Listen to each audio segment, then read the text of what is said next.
Hey students, welcome back to your psychology classroom.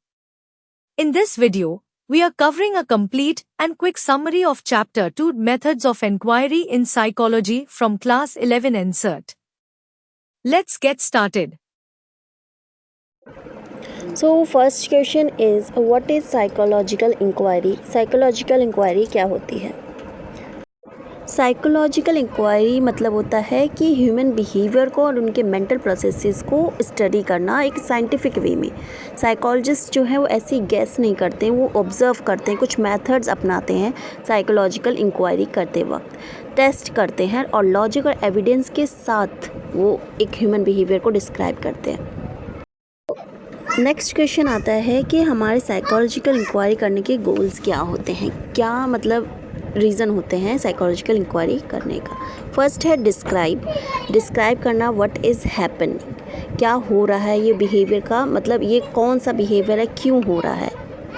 Second होता है predict करना future behaviour, इस बिहेवियर के बाद ये क्या हो सकता है आगे, कौन सा बिहेवियर ये मतलब ले सकता है, क्या एक्शन हो सकता है आगे, ये होता है प्रेडिक्ट। थर्ड होता है इसमें एक्सप्लेन व्हाई इट हैपन्स, उसको एक्सप्लेन करना, जो कि हम साइकोलॉजिकल इंक्वायरी करते हैं, एविडेंस लाते हैं, डाटा कलेक्ट करते हैं, उसके बिहाफ पे हम एक्सप्लेन करते हैं कि क्या हो रहा है, क्यों हो रहा है। फोर्थ है कंट्रोल करना, क्या हम इस बिहेवियर को कंट्रोल कर सकते हैं, क्या हम इस बिहेवियर को इन्फ्लुएंस कर सकते हैं, ये होता है हमारा fourth goal.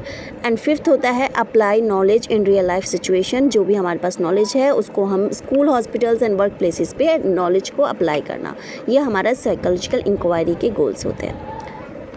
So next part है इसमें steps in psychological inquiry. Psychological research जब हम करते हैं उसमें कुछ स्टेप्स हम लेते हैं। फर्स्ट होता है आइडेंटिफाई, प्रॉब्लम को आइडेंटिफाई करना, उसके बेसिस पे फिर हम हाइपोथेसिस फॉर्म करते हैं, फिर उससे रिलेटेड हम हाइपोथेसिस होता है एज्यूम करना कि वो जो प्रॉब्लम है उसका कारण क्या हो सकता है। फिर वहाँ हम डाटा कलेक्ट करते हैं, डाटा कलेक्ट करने के भी अलग मेथड होते हैं, वो आगे हम पढ़ेंगे।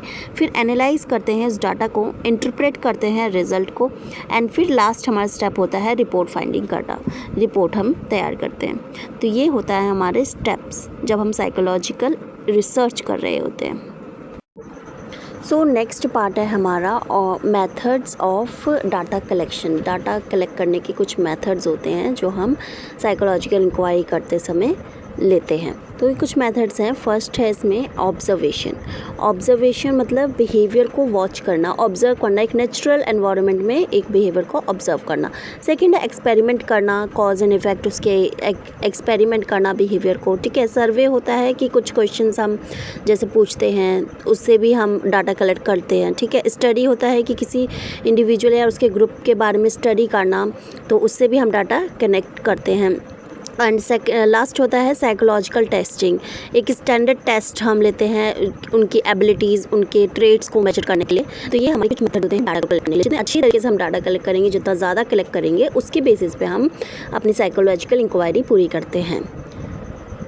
So next ethics in psychology. Psychology में एथिक्स भी इंपॉर्टेंट है। साइकोलॉजिस्ट को कुछ एथिकल प्रिंसिपल हमें फॉलो करने चाहिए जब हम पीपल को स्टडी कर रहे हैं, जैसे कि उनको इन्फॉर्म कर देना चाहिए, उनका परमिशन लेना चाहिए, उनकी प्राइवेसी, कॉन्फिडेंशियलिटी, सब चीज़ों का ध्यान रखना चाहिए।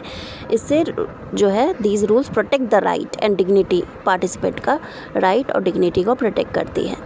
तो यही है।